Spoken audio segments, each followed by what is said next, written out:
Hey guys, what it do? It's your boy Supreme Uchiha, the God, and this is a video essay about Hardcore Leveling Warrior Season 2. Kind of why it sucks, and but mainly how I would go about making, if I wrote Season 2, how would I done it, and ways to improve upon it.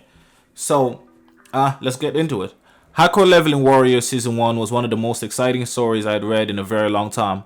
It is not too often I would sit down and be taken away by a story, its characters, and the world it builds. We're introduced to a protagonist that came from nothing, got everything, and lost it all. He went from living in a penthouse to being caged like an animal. We journey with him, with our co-protagonist in Dark, a kid born from wealth, but one who doesn't want it all. A kid that simply yearns to spend more time with his dying grandfather. Upon paying for the services of Hardcore Leveling Warrior, aka Ethan, the two journeyed together alongside companion Sora and occasional companion Heart Heater. One chasing after his old powers and another in search of creating more memories with his closest family member. They do this in a world called Lucid Adventure, a world where anyone's dream may come true, a world that saved Ethan and cursed them all the same, a world built by Dark's grandfather with the help of a mysterious blonde being. Ethan's journey eventually becomes one of self-reflection, realizing that the life he lived was not the most wholesome, that he had become far too selfish, which led him to his eventual downfall. Once lauded as the strongest being, now just a mere weakling armed with the knowledge of the most powerful player. He decided to find a way to escape his physical and mental prison and risk his life in order to not let a boy down, to not let a friend down, to not let Dark down. Dark, on the other hand, was shunned by his family. His own uncle and cousins had always despised Dark, but this grew to become hatred as Dark continuously received favorable treatment by his grandfather, Han. This favoritism by the grandfather was more than justified, as all his children and their kids could not wait for his death so that they could take over the great Giga Corporation empire. The only person that would care about his well-being and just talk to him in general was Dark, aka Carter Han. In fear of Grandpa Han passing over all his will to Dark and ownership of Giga Empire to Dark, his family attempt to poison and assassinate him to no avail. He even gets saved from a car crash by the blonde, mysterious being. Even as a mere child, Dark had to escape his family's vicious claws. He must meet and face them head on throughout Season 1, all to get an opportunity to meet his grandfather before his death. This short synopsis shows the sheer depth of Season 1. We understood the characters and the motivations thoroughly, the villains, Ethan's captors, and the Giga Empire. Our two main protagonists had a major purpose. Ethan finds his purpose through Dark, whilst Dark only cared about those around him and his grandfather's love. And that was his purpose. When we reach the end of the season, we're uncertain if Ethan is dead or alive. Dark finally got to say goodbye to his grandfather and is living in hiding as his family still attempts to take his life. In fact, the attempts have massively increased due to all the trouble he caused them in Lucid Adventure. So if this is how Season 1 ended, then what exactly happened that has made Season 2 so underwhelming in comparison? It looks like we have so much to build from. Well, honestly, Season 2 started off very strong. We meet an older Dark who lost a mentor and older brother in Ethan. Ethan has not been seen or heard from in years. He had vanished after his heroics. This gives us a real world problem, as in, where is Ethan's real body? And a Lucid Adventure quest. Where was he last seen? How and why has he not returned to the game? The story shows Dark's real life and how much more difficult life had become. It also showed how resilient he had become, how unwavering and brave. No matter how often he was bullied, he kept going, learning, getting stronger. One of the few times in a story where a character's rapid growth in power felt truly satisfactory. He knew that in order to find Ethan and in order to protect those, people in his Lucid Adventure kingdom, Darkland, that he needed to be far more powerful, both in real life and within the game. Wait, you say, but doesn't all of this sound amazing? Yes it does. But wait, I skipped over a few small details. At the end of Season 1, one other thing did occur. All the gods of Lucid Adventure were killed by a guy called Yopi, and a new villain had risen by the name of No Name. Her and her kind were known as Nightmare, a threat said to be far more dangerous than any threat Lucid Adventure and Earth had ever faced. The goal is to combine the two worlds and take over both, But who the hell are Nightmare? And aren't Giga still around? Why are we introducing a new villain all of a sudden? And if No Name resembles Ethan's old guildmaster and crush, then why have her Nightmare version be the villain now if Ethan can't interact with her? And didn't they already meet anyways? It's just a little bit of an odd choice, right? Yeah. See, the Giga family and Ethan's loan sharks felt more personal to our protagonist. No Name in Nightmare seemed like just another faceless villain with no real motivation. Who and what are Nightmare? Why make them replicas of characters we already know and love? The only positive we've received from the existence of Nightmare thus far has been by Yopi's Nightmare version, who unlike all other Nightmares feared his real life counterpart, giving us the illusion that perhaps Yopi will be the villain in season 2.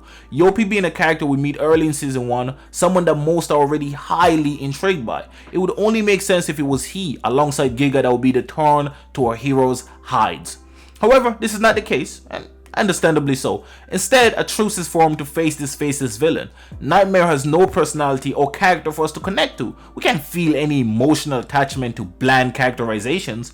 To top it off, they don't seem all that dangerous or menacing. We know that they are that dangerous and menacing, only because, we were told this. But thus far, they're not being portrayed as that.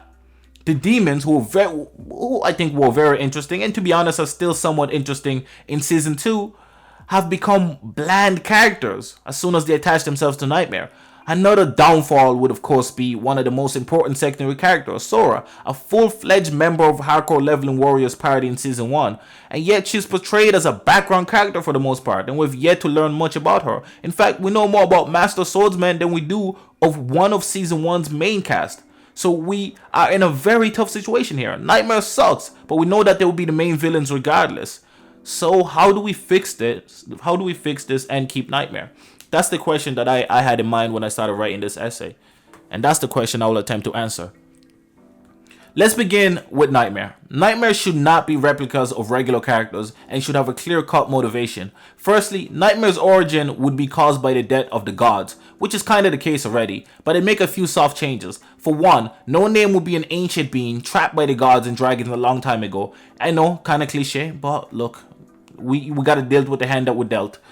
Play with the hand that we're dealt. Explaining why neither... So, okay, be a god...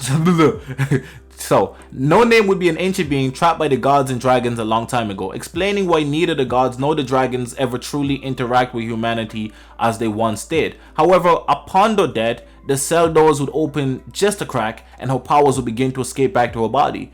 The No Name we met at the end of season 1 was just a husk with a will. Powerful, but not even a fraction of her true powers were present. She was also the one that got rid of humans' greatest weapon, Hardcore Leveling Warrior. Her goal was to simply fight the humans from behind the scenes, as it would be impossible for her to get rid of the gods, the dragons and the humans together. But as luck would have it, Yopi made her job far easier by getting rid of 1/3 of her biggest problem, in killing the gods. She herself had already returned Hardcore Leveling Warrior to a mere low-level character, so her only real threat were the dragons, who may or may not choose to interfere in her war. This time without the gods, stopping No Name seems to be a task too large to handle. Over time, she had learned that her abilities had changed thanks to the introduction of humans. She learned that by killing NPCs and players alike, she regains a massive amount of power, especially from NPCs as they die forever, unlike players who only lose the memory of the game. Her other abilities also begin to return, and she over time discovers about the real world. She wants that world to be hers because in her eyes, they are trespassing her world and have made it their own. She does not resent the dragons or the gods because at least they are of this world. They just disagreed on how to rule it, but she resents humanity for invading her world. She feels that all NPCs killed are simply necessary sacrifices for war against the humans. Noticing their powers, however, she decided that perhaps not all of them are useless. She creates an alliance with the demons, and Lazie still gets trapped. She also creates an alliance with players, those who seek more power. During those abridged years, she cultivates the nightmarization formula, a way for her to amplify others' powers. In return, when they perish, all the life force goes directly to her, or her secret new weapon.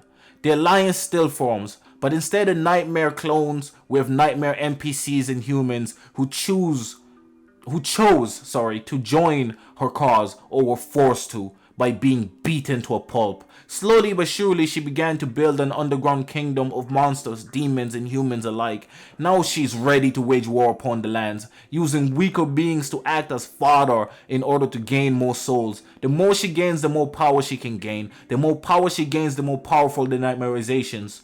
We can meet some old characters from season 1, like Pineapple Head, but instead of him losing all control, he would still keep his sanity until near death, where no-name subjects would be swallowed by nightmares in hopes of winning the fight.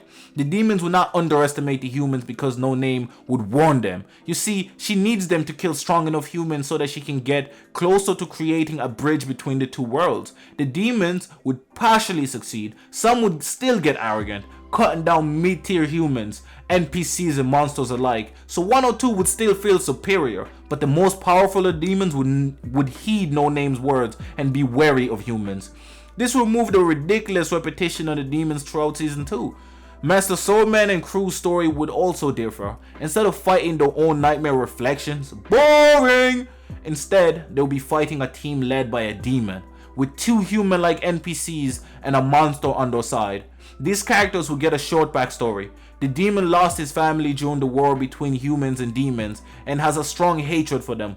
One of the demon lords took him in as a manservant, and later, as he proved his worth, he became the demon lord's personal guard. The 2 NPCs would be sisters who were homeless and mistreated by humans the whole life and even laughed at by Hardcore Leveling Warrior himself. In fact, all of these characters played a key role in getting rid of Hardcore Leveling Warrior. One of the ways she got many to join her army was by promising to remove Hardcore Leveling Warrior. But doing so, she had gained a miniature army overnight. She later lies to more people, claiming that she got rid of the gods too, and she promises to get rid of the humans next. With this and her promise of power to the most loyal and powerful in her ranks, she had her army's full control. They believe her every word and action. She smartly avoids Giga and her plans, as she has come to realize that they have similar lofty goals of taking over both worlds, thus creating a three-way battle of power. Giga wants to get rid of Nightmare so that they can return to their own agenda and missions, and the rest of the guilds and cities with the Alliance simply want to get rid of the Nightmare disease, while Nightmare wants the world for itself. Both of them. Thus begins a battle like no other in Lucid Adventure. Within this massive war, Dark is still attempting to save his friend alongside his companions, not just for himself, but also for the sake of both worlds. See, No Name can't really lose either way, because if her army falls, that simply means that she has gained all their powers, a power she can give or use at will. This is Hardcore Leveling Warrior Season 2, my adaptation. Thank you. I'm out. Comment your thoughts below of what you thought. If you have any ideas, what would you change? What do you think of my changes? Or do you fuck with season 2 as it is? It's been your boy Supreme Chi the God. Make sure to subscribe. Road to 600, baby. I got friends now. You ain't know, but I got friends now. I'm balling out with my